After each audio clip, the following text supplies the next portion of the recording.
Hello, YouTube. I'm Vince White. I'm an employment attorney. On this channel, we answer publicly posted questions from YouTube users, getting folks the answer they need from an employment attorney. We have a question here from YouTube user Diesel Gang, D-E-C-I-L Gang, not Diesel Gang, but Diesel Gang. And the question is as follows. How will or has artificial intelligence, specifically large language models like ChatGPT, impacted the law industry? Couldn't an individual use these large language models to write their own cases and self-represent? So the simple answer is, in the future, maybe. Right now, super duper no. And we'll dig into that. So I'm aware of a couple of news stories and at least one person in real life who worked at another firm, an attorney who tried to use a large language model to draft pleadings. It's very efficient to have AI draft your pleadings for you. And this person was eventually caught by their firm, which I think, listen, I don't think that firm had the best review process because this was a low-level associate. And I have questions about how a low-level associate was filing papers unreviewed by a partner. That's highly questionable. To my mind, low-level associates, like young associates, the game is they work hard, and in return, they receive training. And part of that training is you review their drafting, and you redline it, and there's a back-and-forth process and a teaching process, right? So if you're going to have young associates, you owe them a duty of teaching, especially in this industry where law school doesn't have any capability to teach you anything. There's no law school that I'm aware of that can teach you how to be a plaintiff side employment attorney. So the teaching is necessary. It's part of the deal, the bargain struck, so to speak. But neither here nor there. Whatever the review process was, it took a little while to pick up that this young associate was using AI to draft things.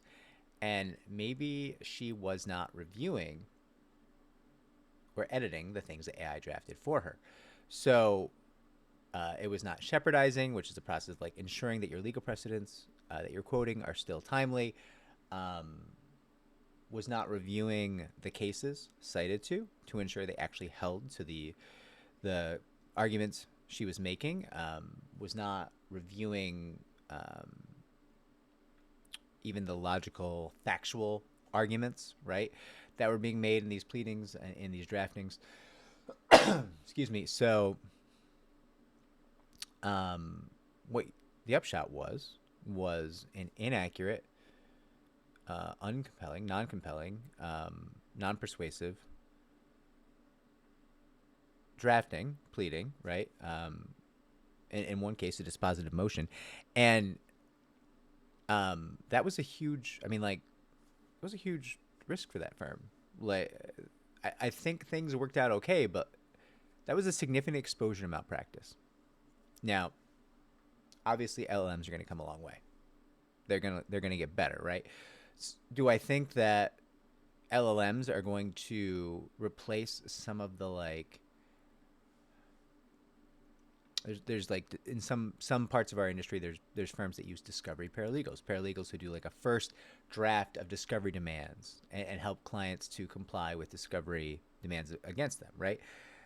And I think LLMs might take over some of that because some of those paralegals are doing great work but not the most creative work. And discovery, to my mind, is inherently a creative process. Like, cases are won and lost in discovery in this field. And how good your discovery is largely limited only by how creative you are and how much time and dedication and enthusiasm you apply to the issue of discovery, right? If you need to prove somebody was somewhere, hundreds, thousands of ways to prove that, right? Ranging from their EasyPass records to their cell phone data to eyewitness accounts to door swipe. Like, there's where were their credentials? What computer did they log in? What was their find a friend saying? What was their what was their Snapchat locational map? Like, there's so many ways to prove where somebody was, right? And I don't know today that large language models would be creative in that fashion. However, once they've seen all the ways to prove where someone was, that all the human beings who work on this can come up with, well, that's pretty good, right? I mean, listen, my personal creativity is my personal creativity, and I might come up with something new about how to prove somebody is somewhere. Forget, like, if our argument is like, oh, this gentleman, this bad actor, not a gentleman, sexually harassed our client, and his response is, I wasn't even in the building that day. Well, listen, if I apply my creativity to that problem, I might come up with a novel way to prove he was there. I might. That's a large part of what's made my career go fairly well, right? But if you have a large language model who is reviewing all the efforts of, I don't know, 10,000 employment attorneys who are trying to prove that someone was somewhere, then that large language model has the combined creativity, it's not creativity, but the combined creative output of 10,000 employment attorneys. And some of those employment attorneys are going to do great work. And this large language model is going to have quite a list of ways to go through proving someone is somewhere, right? And in the nature of discovery, it doesn't really have to limit itself. It can go for most or all of those methods of proving someone was somewhere simultaneously, right? And it can do that in seconds, where the attorneys, like if I was sitting down to do it, it would take me hours or days, right? So I'm not going to sit here and tell you that my creativity is better than the combined creative output of 10,000 attorneys. I certainly don't think it is. Now, you're still going to have problems where there might not have been an answer yet. And I don't know. I have a limited understanding of AI, but my understanding is large language models don't tend to be all that creative, or when they are creative, it's not that useful because often, currently, they lack some context or understanding or whatever it is, right? So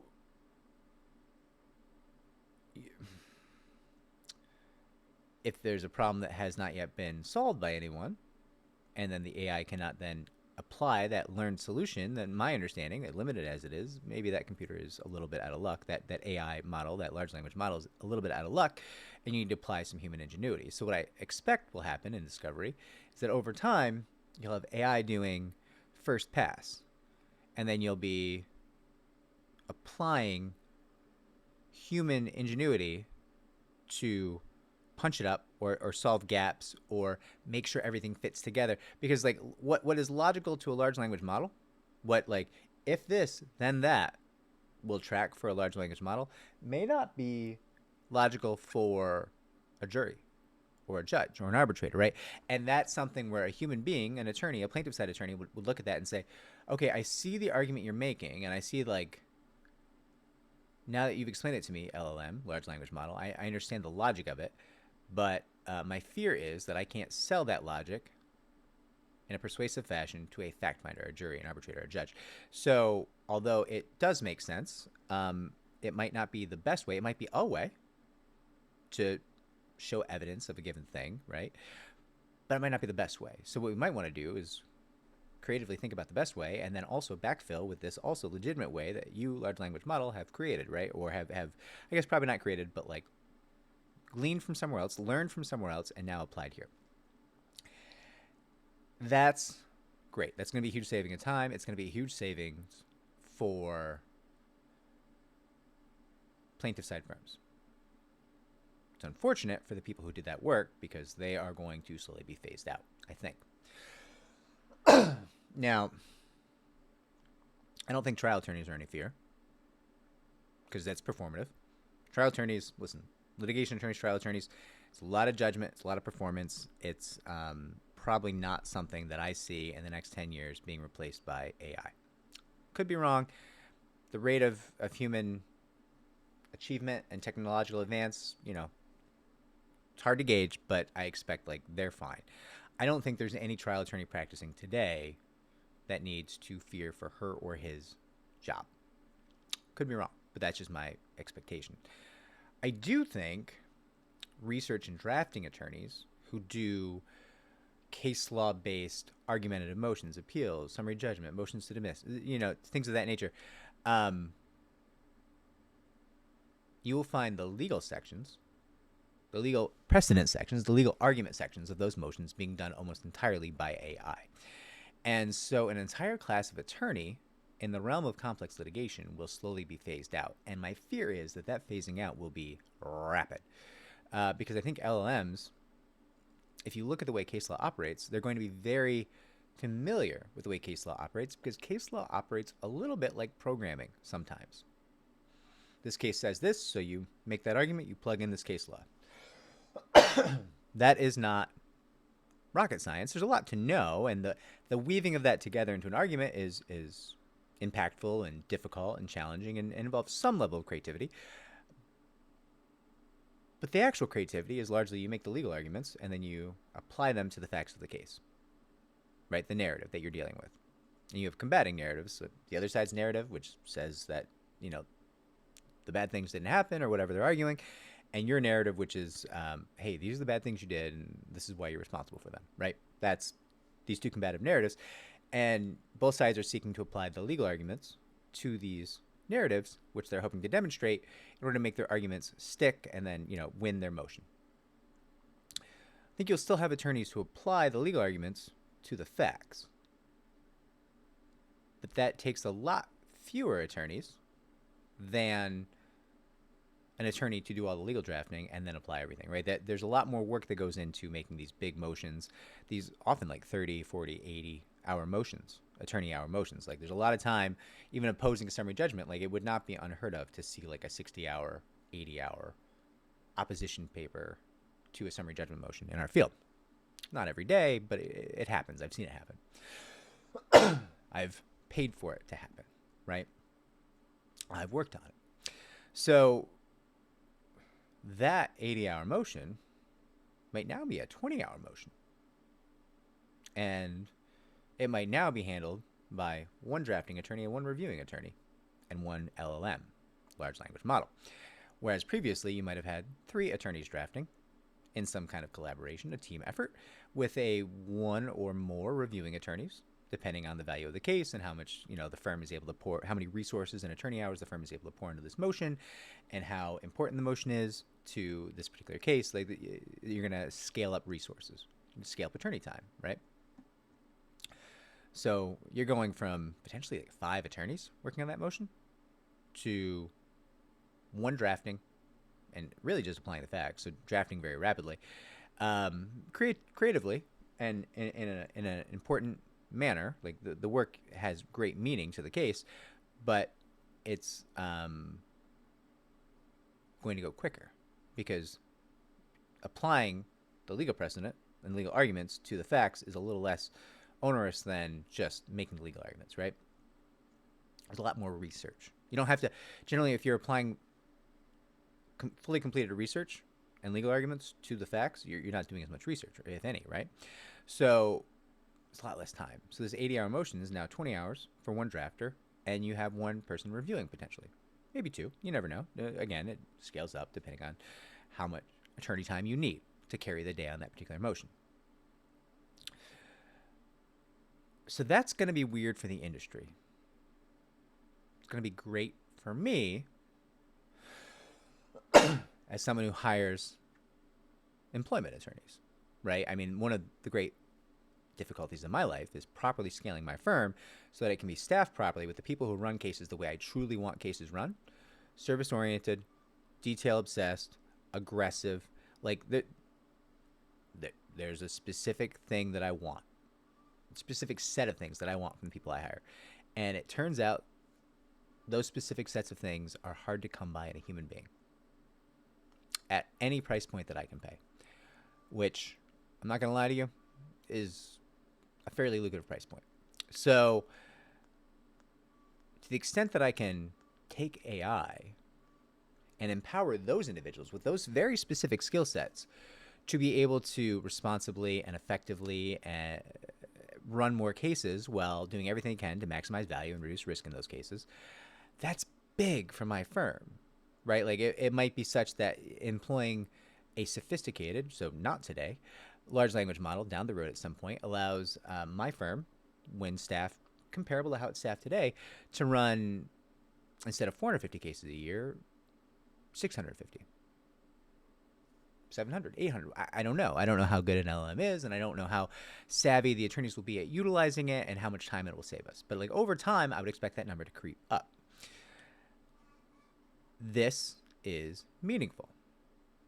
It will force a contraction in our industry because one of the main things we talk about on this channel is that there are not enough employment attorneys. There are not enough employment attorneys to join firms and work for firms, but there's also not enough employment law firms on the plaintiff side. Many states in the country don't have any that I'm aware of, at least none that are specialized in plaintiff side employment law, which is, part of the reason why we practice in all 50 states for workplace discrimination, workplace sexual harassment. So when you have firms that maybe are viewed as more cream of the crop, a better, higher standard of representation that can take more cases, you're going to see some of the mediocre and less than mediocre firms go under very rapidly. You're seeing a lot of this in New York right now for different reasons. In New York, a lot of the high-earning employees who were working in New York before the pandy, they all left. They're all able to do remote work, or they just moved out of the city, and generally speaking, they haven't come back. Or at least they come back remotely, like 1 to 2 days a week, but they're not living there anymore. So with these high-earning individuals exiting New York, the number of people with high economic value cases has gone down. This means that some firms that existed, and I'll be frank, there's a lot of firms in New York, the trope often agreed upon by employment attorneys is you make the bulk of your money on 1 or 2 of your cases for a given year, most years. That's not true for my firm.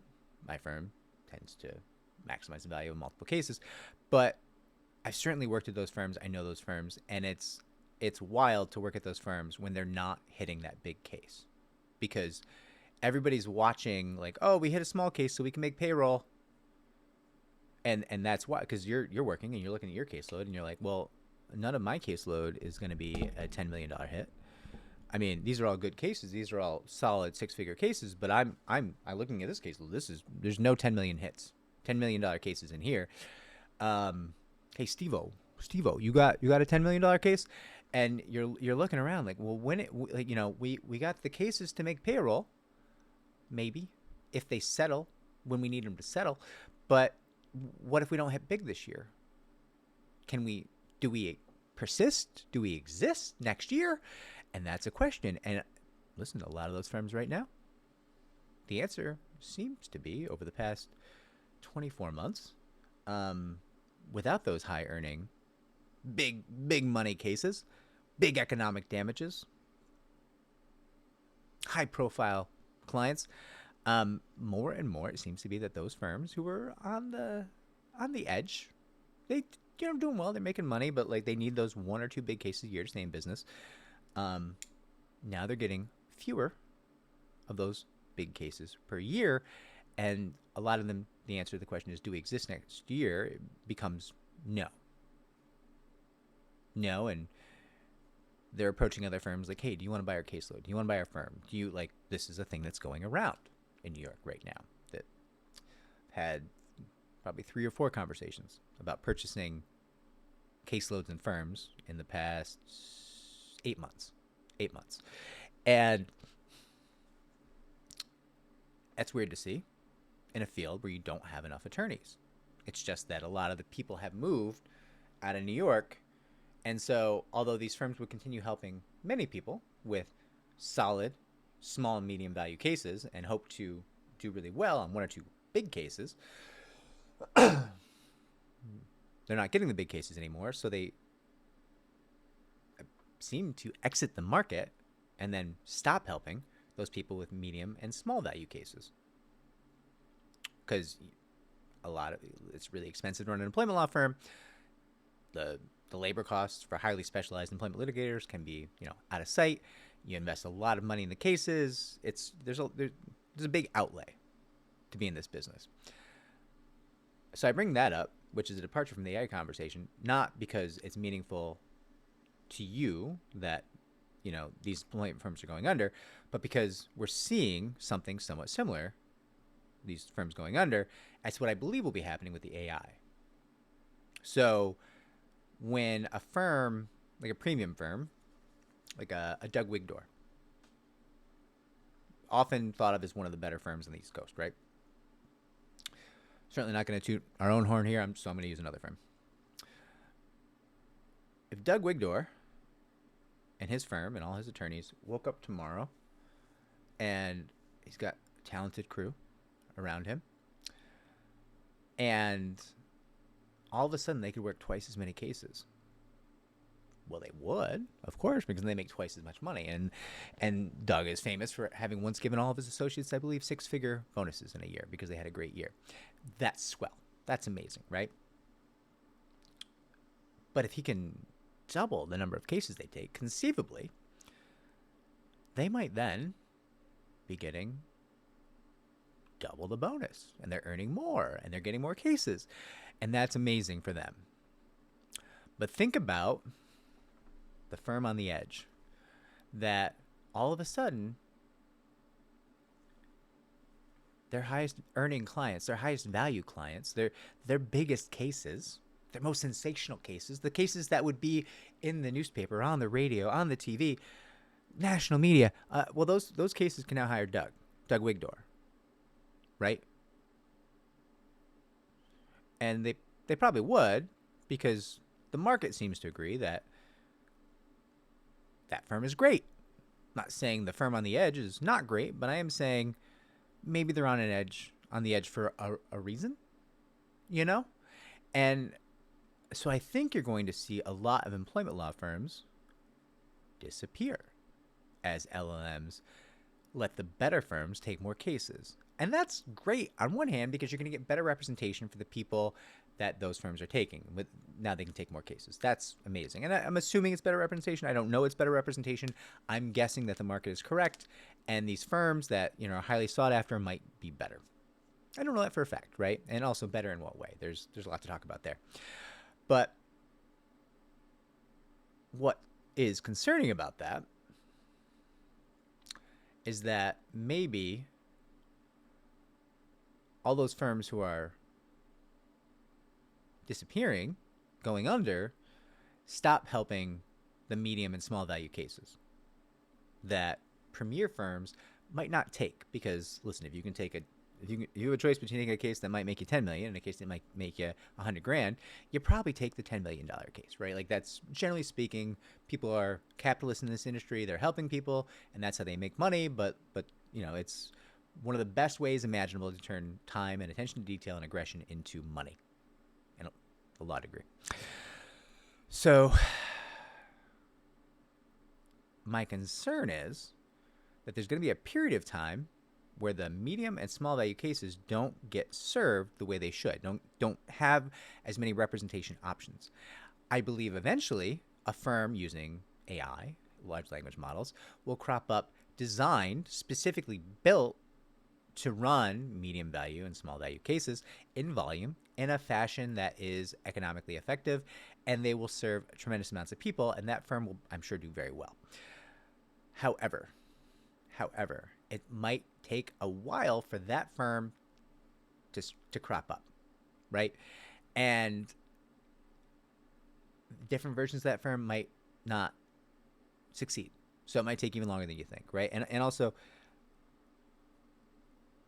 representing really high volumes of clients in this field creates incredible wear and tear on attorneys, because people in this field are having horrible things done to them. They're at some of the darkest times in their life, and that causes them to be going through a tremendous amount of trauma and then be often very abusive to their attorneys. It's kind of a reality of this industry. You get folks at the worst stage of their life, and they behave accordingly, which you can't fault them for, but it's hard. It can be hard. So this firm that's going to help this huge volume of medium and small value cases will have staffing issues, because it'll have a very poor quality of life. Because when you come to someone and you say, hey, I'm sorry that they attacked you on the very basis of your identity, and that they stole your ability to feed your family and keep a roof over your head purely because they hate something about you, I'm sorry that happened, but I did get you $100,000. There's a good chance that person's going to say, what are you talking about? I will murder you. I don't want $100,000. What was done to me was horrific, and I deserve more. And that person would be right. But the law is the law. And that firm, that high volume firm, is probably not going to have the ability to do trials in those cases. So they're going to be pushing a lot of settlements. And that's scary because, one, are these people getting the best representation if they're not getting their shot at trial, right? But also, two, there's going to be a lot of pushback from their clients because their clients are not going to want to take the $100,000 settlement or worse, the $40,000 settlement, right? People are going to be angry because they're going to feel like they deserve more. And that firm, which is taking a super high volume of cases, is going to have to be very careful about how they invest in cases and how much time they spend on cases. And that's not really a recipe for maximizing value, which is the whole thing that my firm is built to do. Maximize value, reduce risk, right? Like that's what we exist to do. That's the ethos, the whole conceit of why my firm exists, right? And generally clients appreciate that. You know what clients don't appreciate? Hey, we have a lot of clients and you're getting a pretty good rate from us. Like we're affordable. And so you're going to have to shut up and take this. And that's what this hypothetical firm is going to have to do to some extent. And that is going to create incredible problems, incredible quality of life issues for the attorneys, horrible experiences for the clients. And so staffing is going to be an issue. So I'm worried maybe the medium and the small value cases in our field get serviced less and less and less. And the experience for those people is worse and worse and worse. And that's a concern that I have about AI in our field over the next 5 to 10 years. Which might have been more than you want to know, Diesel Gang. Short answer is, yeah, drafting's going to be great. It's going to save a lot of time. Long answer is, we're going to need to train a lot fewer associates, maybe. And we're going to be real picky about the associates we keep around because we're only going to keep the best of the best because a lot of the flunky work, the less talented, less strategic, less tactical work, less artful, creative work can probably be done by a large language model.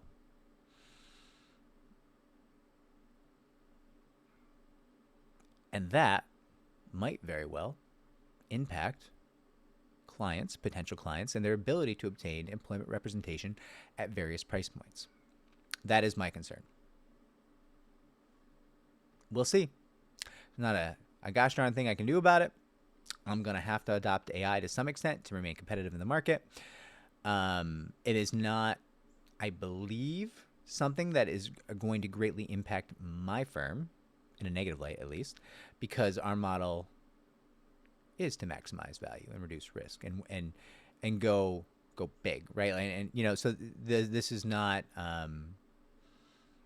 frankly, it will benefit us. But the market as a whole may suffer, and some medium and small value cases and clients, potential clients, are going to have difficulties obtaining representation, and they too will then suffer, which I think is very regrettable. But that's just my thought. I can't see the future. I can just endlessly think about it. I hope this helped you, Diesel. I apparently did almost half an hour on this, which is insane. And I didn't even get into deepfakes in AI.